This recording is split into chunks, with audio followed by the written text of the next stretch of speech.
ನಮಸ್ಕಾರ ಎಲ್ಲರಿಗೂ boss welcome back to Socket Stories ಮಗ್ಗ. ಡೇ 2 ಆಫ್ ದ ಆಕ್ಷನ್ ಅಲ್ಲಿ RCB ಮಾಡಿದಂತ ಮೊದಲನೇ ಪಿಕ್ ಸುಮ್ಮನೆ ಸೈಲೆಂಟ್ ಆಗಿ ಕುತ್ಕೊಂಡಿದ್ದಂತ RCB ಸಡನ್ ಆಗಿ ಆಲ್ ಆಫ್ ಎ ಸಡನ್ ಪಕ್ಕಾ ಒಂದು ಶ್ಯೂರ್ ಆಗಿ ಪಿಕ್ ಮಾಡಿದೆ. ಅದೇ ಇಟ್ಸ್ ಕೃಣಾಲ್ ಪಾಂಡ್ಯ. ಅಂತೂ ಇಂತೂ ಒಬ್ರು ಪಾಂಡ್ಯ ಅನ್ನೋರು ಎಂಟ್ರಿ ಕೊಡಂಗೆ ಆಯ್ತು ನಮ್ಮ RCBಗೆ. ಈ ಬರೋಡಾ ಪ್ಲೇಯರ್ ಬಗ್ಗೆ ಹೇಳೋವಂಥ ಅಗತ್ಯತೆನೇ ಇಲ್ಲ, ಅಷ್ಟು ಪ್ರೂವ್ ಮಾಡ್ಕೊಬಿಟ್ಟಿದ್ದಾರೆ IPL ಅಲ್ಲಿ. ಆಲ್ರೆಡಿ 3 ಫ್ರಾಂಚೈಸ್ಗೆ ಆಡಿದ್ದಾರೆ, ಮುಂಬೈ ಇಂಡಿಯನ್ಸ್ಗೆ ಆಡಿದ್ದಾರೆ ಆ್ಯಂಡ್ ಲಕ್ನೋ ಸೂಪರ್ ಜೈಂಟ್ಸ್ಗೆ ಆಡಿದ್ದಾರೆ. ಇವಾಗ ನಮ್ಮ RCBಗೆ ಆಡ್ತಾ ಇದ್ದಾರೆ. ಇವರು ಬೇಕಾಗಿತ್ತಾ, ಅಗತ್ಯತೆ ಇದೆಯಾ ಅಂತ ಕೇಳಿದ್ರೆ ಹೌದು, ಇವ್ರ ಅಗತ್ಯತೆ ಇದೆ. ಏನಕ್ಕೆ ಅಂದರೆ ಲೆಫ್ಟ್ ಆರ್ಮ್ ಸ್ಪಿನ್ನರ್ನ ಅಗತ್ಯತೆ ನಮ್ಮ RCBಗೆ ಇದೆ. ಆ್ಯಂಡ್ 11 ಶ್ಯೂರ್ ಆಗಿ ಆಡುವಂಥ ಒಬ್ಬ ಸ್ಪಿನ್ನರು ಜೊತೆಗೆ ಆಲ್ರೌಂಡರ್ನ ಅಗತ್ಯತೆ ಇದೆ ಅಂತ ಹೇಳಬೇಕು. ಒಳ್ಳೆ ಪಿಕ್ ನಾವು ಮಾಡಿದ್ರೆ ನನ್ನ ಪ್ರಕಾರ 5.75 ಕೋಟಿಗೆ RCB ಕೊಟ್ಬಿಟ್ಟು ತೊಗೊಂಡಿರೋದು. ನನ್ನ ಪ್ರಕಾರ ಇನ್ನೊಂದು ಸ್ವಲ್ಪ ಕಮ್ಮಿಗೆ ಸಿಕ್ಕಿರೋ ನನ್ನ ಮಕ್ಕಳು ರಾಜಸ್ಥಾನ್ ರಾಯಲ್ಸ್ ಅವರಲ್ಲ, ಇವರೇ ಸುಮ್ಮನೆ ಬಿಡಿಂಗ್ ವಾರ್ಗೆ ಬಂದಿದ್ದು. ಸುಮ್ಮನೆ ತಗೊಳ್ಳಲ್ಲ ಅಂದ್ರೂ ನಮ್ಮ RCB ಸುಮ್ಮನೆ ಅರೌಂಡ್ ಎಷ್ಟೊಂದು 60-70 ಲಕ್ಷ ಜಾಸ್ತಿ ಮಾಡಿದ್ರು ಅಂತ ಹೇಳಬೇಕು. ಇಲ್ಲಾಂದ್ರೆ ಇನ್ನೂ ಕಡಿಮೆಗೆ ಸಿಕ್ಕಿರೋರು 5 ಕೋಟಿ 5.25 CRಗೇನೋ ಸಿಕ್ಕಿರ್ತಿದ್ರು. ಮತ್ತೆ ಬಿಡಿಗೆ ಬರ್ತಾರೆ ಹಿಂಗೆ ಅಂದ್ಬಿಟ್ರು. ಬರಲಾಗರು ನಮಗೆ ಆಯಿತು ಕತೆ ಅಂತ ಅಂದರು. ಆಮೇಲೆ ರಾಹುಲ್ ದ್ರಾವಿಡ್ ಅವ್ರು ಏನೋ ಕಿವಿಲಿ ಹೇಳಿದ್ರು ಅಂತ ಕಾಣಿಸುತ್ತೆ. ಅಲ್ಲಿ ಮಿಕಾ ಥರ ಕೂತ್ಕೊಂಡವ್ರೆ, ಬಕ್ರಾನ ನಮಗೆ ಕೊಟ್ಟರು ಎತ್ತರಿಗರು, ಅವರು ಎತ್ತುತ್ತಾರೆ, ಅವ್ರಿಗೆ ಬೇಕೇ ಬೇಕು ಅಂತ ಹೇಳಿದ್ರು ಅಂತ ಕಾಣಿಸುತ್ತೆ ಕಿವಿಲಿ. ಅದಕ್ಕೋಸ್ಕರ ಒಂದೆರಡು ಸಲ ಎತ್ತಿದ್ರು. 5.75 ಕೋಟಿ ಏನಂತ ಹೆವಿ ಕಾಸ್ಟ್ಲಿ ಎಲ್ಲ ಏನಲ್ಲ. ನಿನ್ನೆ ಪಿಕ್ ಎಲ್ಲ ನೋಡ್ತು ಅಂತಂದ್ರೆ ಮಾರ್ಕೋ ಯಾನ್ಸನ್ ಹಂಗೆ ನೋಡೋಕೆ ಹೋಯ್ತು ಅಂದರೆ 7 ಕೋಟಿಗೆ ಹೋಗಿದ್ದಾರೆ. ಎಂಥ ಪ್ಲೇಯರ್, ಎಂಥ ಪಂಟ್ರ್ ಪ್ಲೇಯರು.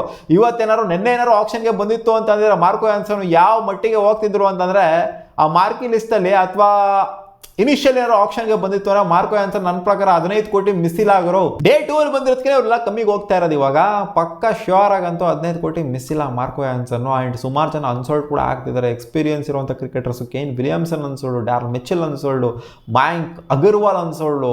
ಆಲ್ಮೋಸ್ಟ್ IPL ಸ್ಟಾರ್ಟಿಂದ ಆಡ್ಕೊಂಡ್ಬಂದಿದ್ರು. ಇವಾಗ ಅನ್ಸೋಲ್ಡ್ ಆಗ್ತಾ ಇದ್ದಾರೆ. ಸೊ ತೊಗೊಳಕ್ಕಾಗ್ತಾ ಇಲ್ಲ. ಡೇವಿಡ್ ವಾರ್ನರ್ ಕೂಡ ನಿನ್ನೆ ಅನ್ಸೋಲ್ಡ್ ಆದರು. ಸೊ ತೊಗೊಳಕ್ಕಾಗೋದಿಲ್ಲ, ಯಾಕಂದರೆ ಸುಮಾರು ವರ್ಷ ಆಡಿರುವಂಥ ಪ್ಲೇಯರ್ಸ್ಗಳು ಅನ್ಸೋಲ್ಡ್ ಆಗಿ ಹೋಗ್ಬಿಟ್ರು ಅಂತಂದರೆ ಏನೋ ಒಂಥರ ಅಲ್ಟ್ ಆಗ್ತಾ ಇರುತ್ತೆ. ಈ ಗುರು ನಮ್ಮ RCB ಬಿಟ್ಬಿಟ್ರೆ ಚೆನ್ನಾಗಿರುತ್ತಲ್ಲ ಅಂತ ಅನಿಸುತ್ತೆ. ಬಟ್ ಇರಲಿ, ಕೃಣಾಲ್ ಪಾಂಡ್ಯ ತೊಗೊಂಡಿದ್ದು ಸಿಕ್ಕಾಪಟ್ಟೆ ಒಳ್ಳೆ ಪಿಕ್ಕು ನನ್ನ ಪ್ರಕಾರ. ಸಿಕ್ಕಾಪಟ್ಟೆ ಒಂಥರ ವೇರಿಯೇಷನ್ ಇರುವಂಥ ಬೌಲರು. ಹೆಂಗೆ ಬೇಕೋ ಹಂಗೆ ಒಂಥರ ಪೇಸ್ನು ಜನರೇಟ್ ಮಾಡಿಬಿಡ್ತಾರೆ ಕೃಣಾಲ್ ಪಾಂಡ್ಯ. ಒಂಥರ ಮೀಡಿಯಂ ಪೇಸ್ನು ಹಾಕ್ಬಿಡ್ತಾರೆ. ಈ ಥರ ಒಬ್ಬ ಬೌಲರ್ನ ಅಗತ್ಯತೆ ಆ್ಯಕ್ಚುಲಿ RCBಗೆ ಇದೆ. ಒಂಥರ ಜೆನ್ಯೂನ್ ಸ್ಪಿನ್ನರ್ ಅಂತಲೂ ಹೇಳೋಕ್ಕಾಗೋದಿಲ್ಲ ಇವ್ರನ್ನ. ಯಾವಾಗ ಬೇಕೋ ಪೇಸರ್ಗಳು ಆಗೋಗ್ಬಿಡ್ತಾರೆ, ಮಧ್ಯದಲ್ಲಿ ಬಂದ್ಬಿಟ್ಟು ಎತ್ತಬೇಕೋ ಅದು ಹಾಕ್ತಿರ್ತಾರೆ ಬಾಲ್ನ. ಒಳ್ಳೆ ಮಿಡ್ಲ್ ಆರ್ಡ್ರಲ್ಲಿ ಸ್ಟೆಬಿಲಿಟಿನ ತೊಗೊಂಬಂದು ಕೊಡ್ತಾರೆ. ಅದೇ ಇವ್ರದ್ದು ಸಿಕ್ಕಾಪಟ್ಟೆ ಒಂಥರ ಅನ್ಸರ್ಟನಿಟಿ ಇದಾಗಿರೋ. ಬೌಲಿಂಗಲ್ಲೂ ಅಷ್ಟೇ, ಬ್ಯಾಟಿಂಗಲ್ಲೂ ಅಷ್ಟೇ. ಬೌಲಿಂಗ್ ತೆಗೆದ್ರೆ ಒಂದೊಂದೇ ಸಲ 4-5 ವಿಕೆಟ್ನ ತೆಗೆದುಬಿಡ್ತಾರೆ. ಬ್ಯಾಟಿಂಗಲ್ಲೂ ಅಷ್ಟೇ, ಹೊಡೆದ್ರೆ ಒಂದೊಂದೇ ಸಲ 50-60 ರನ್ನ ಹೊಡೆದ್ಬಿಡ್ತಾರೆ. ಹೊಡೆಯಿಲ್ಲ ಅಂದ್ರೆ ಹೊಡೆಯೋದೇ ಇಲ್ಲ, ತೆಗ್ದಿಲ್ಲ ವಿಕೆಟ್ ತೆಗೆಯೋದೇ ಇಲ್ಲ. ಸೊ ಆ ಥರ ಆಗೋಗ್ಬಿಡುತ್ತೆ ಸೀನು. ಬಟ್ ಆಲ್ ಓವರ್ ಕಲೆಕ್ಟಿವ್ ಆಗಿ ನೋಡ್ತು ಅಂತಂದರೆ ಕೃಣಾಲ್ ಪಾಂಡ್ಯಗೆ ನಾನು ಬಿಡ್ ಮಾಡಲ್ಲ ಅಂತ ಅಂದ್ಕೊಂಡಿದ್ದೆ. ಬಟ್ ಸಿಚುವೇಶನ್ ಎಲ್ಲ ಕ್ರಿಯೇಟ್ ಮಾಡ್ತೀವಿ, ಇವ್ರಿಗೆ ಬಿಡ್ ಮಾಡಲೇಬೇಕು ಅನ್ನೋ ಸಿನಾರಿಯೋ ಬಂತು. ಯಾಕಂದರೆ ಸ್ಪಿನ್ನಿಂಗ್ ಡಿಪಾರ್ಟ್ಮೆಂಟಲ್ಲಿ ಲೆಫ್ಟ್ ಆರ್ಮ್ ಸ್ಪಿನ್ನರ್ ಆಗಿ ಇವರ ಅಗತ್ಯತೆ ಐತಿ. ಇನ್ನೂ ಸುಮಾರು ಜನ ಇದ್ದಾರೆ ಆ್ಯಕ್ಚುಲಿ, ಶಹಬಾಜ್ ಅಹ್ಮದ್ ಅವರು ಇವರು ಎಲ್ಲ ಇದ್ದಾರೆ. ಬಟ್ ಅವ್ರಿಗೆಲ್ಲ ಕಂಪೇರ್ ಮಾಡ್ತಂದ್ರೆ ಇವರು ಸ್ವಲ್ಪ ಬೆಟರ್ ಅಂತ ಕಾಣಿಸಿದ್ರು ನಮ್ಮ RCBಗೆ ಅಂತ ಕಾಣಿಸುತ್ತೆ. ನನಗೂ ಅಷ್ಟೇ ಶಹಬಾಜ್ ಅಹ್ಮದ್ ಆಗಿರಲಿ, ವಾಷಿಂಗ್ಟನ್ ಸುಂದರ್ ಆಗಿರಲಿ, ಇವ್ರಿಗೆಲ್ಲ ಕಂಪೇರ್ ಮಾಡ್ತಂದ್ರೆ ಇವರು better. Washington Sundar more of A bowler. Washington Sundar ಕೂಡ ಹಂಗೆ ನೋಡೋಕೆ ಹೋಯ್ತು ಅಂದರೆ ಡೇ 1 ಆಫ್ ದ ಆಕ್ಷನ್ಗೆ ಬಂದಿತ್ತು ಅಂದರೆ ಜಾಸ್ತಿ ಹೋಗಿರೋರು. ಡೇ 2 ಆಫ್ ದ ಆಕ್ಷನ್ಗೆ ಬಂದಿರೋದ್ರಿಂದನೇ ಅವರು ಸ್ವಲ್ಪ ಕಡಿಮೆ ಅಮೌಂಟಿಗೆ ಸಿಕ್ಕಿರೋದು. ಅವರು ಈ ರೇಂಜಲ್ಲೇ ಸಿಕ್ಕಿದ್ದಾರೆ, ಇನ್ನೂ ಕಡಿಮೆಗೇ ಸಿಕ್ಕಿದ್ದಾರೆ.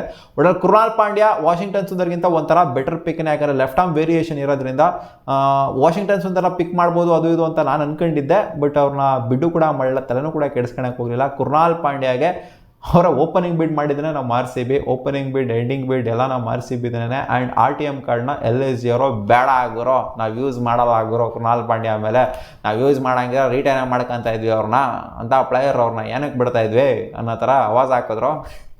ಸುಮ್ಮನೆ ಹೇಳ್ತಿರೋದು ಮಗ. ಕೃಣಾಲ್ ಪಾಂಡ್ಯ ಒಂದು ಒಳ್ಳೆ ಪಿಕ್ಕು ನನ್ನ ಪ್ರಕಾರ. ನೋಡೋಣ ಅದು ಹೆಂಗೆ ಪರ್ಫಾರ್ಮ್ ಮಾಡ್ತಾರೆ ನಮ್ಮ RCBಗೆ ಅಂತ. ಆ್ಯಂಡ್ 11 ಶ್ಯೂರ್ ಆಗಿ ಆಡುವಂಥ ಪ್ಲೇಯರು. ಆ್ಯಂಡ್ ಇವಾಗ RCB ಯಾರ್ಯಾರನ್ನ ತಗೊಂಡಿದೆ ಎಲ್ಲರೂ ಕೂಡ ಆಲ್ಮೋಸ್ಟ್ 11 ಶ್ಯೂರ್ ಆಗಿ ಆಡುವಂಥ ಪ್ಲೇಯರ್ಗಳನ್ನೇ ತಗೊತಾ ಇದೆ. ಇನ್ನು ಬ್ಯಾಕಪ್ ಪ್ಲೇಯರ್ಸ್ಗಳೆಲ್ಲ ಆಲ್ಮೋಸ್ಟ್ 30 ಲಕ್ಷಕ್ಕೆ ಲಾಸ್ಟ್ ಎಂಡಲ್ಲಿ ತೊಗೊತಾರೆ. ಇವಾಗ ಇನ್ನೇನು ಆಲ್ಮೋಸ್ಟ್ ಎಲ್ಲರೂ ತೊಗೊಂಡಿರೋಲ್ಲ ಅಷ್ಟೇ. ಬ್ಯಾಕಪ್ ಆಗಿ ಯಾರೂ ತೊಗೊಂಡಿಲ್ಲ. ಇವಾಗ ಮೇನ್ ಪ್ಲೇಯರ್ಸ್ಗಳನ್ನೇ ತಗೊತಾ ಇರೋದು. ಎಲ್ಲ ಈ ಬ್ಯಾಕಪ್ ಪ್ಲೇಯರ್ಸ್ಗಳೆಲ್ಲ ತೊಗೊತಾರಲ್ಲ, ಅವಾಗ ಜಾಸ್ತಿ ಹೇಳೋವಂಥ ಅಗತ್ಯತೆ ಇರುತ್ತೆ. ಅವ್ರ ಬಗ್ಗೆ ಜಾಸ್ತಿ ಗೊತ್ತಿರೋದಿಲ್ವಲ್ಲ. ಸೊ ಇವ್ರ ಬಗ್ಗೆ ಎಲ್ಲರಿಗೂ ಗೊತ್ತು. ಕೃಣಾಲ್ ಪಾಂಡ್ಯ ಬಗ್ಗೆ ಹೇಳುವಂಥ ಅಗತ್ಯತೆ ಇಲ್ಲ. ಒಂದು ಭರ್ಜರಿ ಪಿಕ್ಕು ನಮ್ಮ RCBಗೆ ವರ್ತಿ ಪಿಕ್ ಅಂತ ಹೇಳ್ತೀನಿ. ಇದಕ್ಕೆ ಜಾಸ್ತಿ ಗಿಸ್ತಿ ಅಂತ ಎಲ್ಲ ಅನಿಸ್ತಿಲ್ಲ ನನಗೆ. ವರ್ತಿ ಪಿಕ್ಕೇನೆ ಇದು. ನೋಡೋಣ ಹೆಂಗೆ ಪರ್ಫಾರ್ಮ್ ಮಾಡಿದ್ರು ಕೃಣಾಲ್ ಪಾಂಡ್ಯ RCBಗೆ ಅಂತ. ಸಿಗೋಣ ಮುಂದಿನ ವಿಡಿಯೋದಲ್ಲಿ ಗಾಯ್ಸ್. ಬಾ.